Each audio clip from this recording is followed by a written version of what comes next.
guys, so we have the last couple transformations in our chart that we did not get to talk about yet in class. So I have in front of me, it's the parent functions note sheet still. All right, once again, we're going to finish up this chart. The four last transformations to talk about. Sometimes we might see something like this, where we have our function f of x, whatever it is, if it's x squared, absolute value, square root, it could be a bunch of other ones that we haven't talked about yet. But if there's something like 4 in front of it, 4 times f of x, we want to think about what that is going to do. Now, what happens, in the next little video too, you'll kind of see a visual graphically of what this does to a parabola.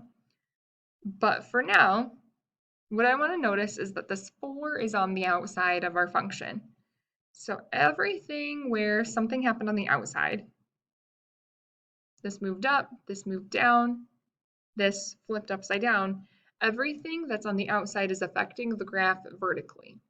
So what happens here, 4 times f of x, we call this a vertical stretch.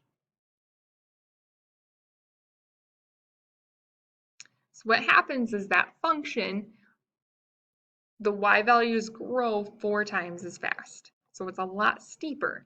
That being said, if you think of like an absolute value graph, here's your absolute value parent function.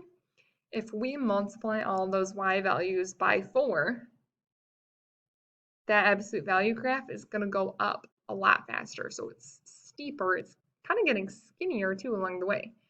Something that might kind of help to visualize is if you have a ball of Play-Doh and you take your ball of Play-Doh and then you stretch it up, it stretches and it really gets to be pretty skinny in the middle because it's stretching.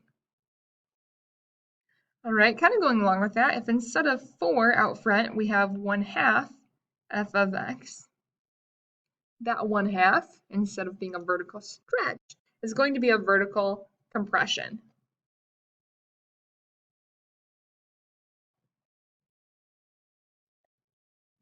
Where that function, the y values grow, in this case, half as quickly, right?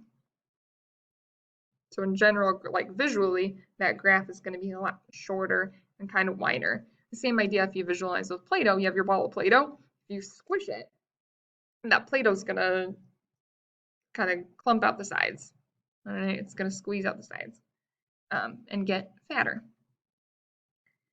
And similarly, instead of these numbers being on the outside, if they are in the inside, like this guy, f of 2x, or f of 1/3 x, something else happens here. Something a little bit different, but kind of related.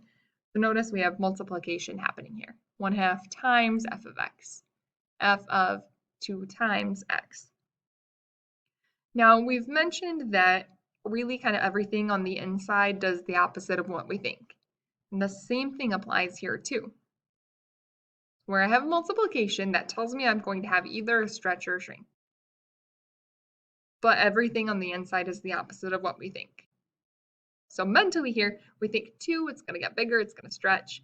Opposite of what we think. This really is a horizontal compression.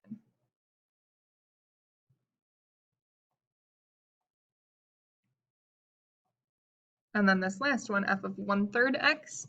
1/3, we see a fraction. We want to think it's going to get smaller, but it really does the opposite. It's a horizontal stretch. Okay, and in the next video, you'll see visually on Desmos what happens. We'll go through a couple examples together too of graphing each of those transformations.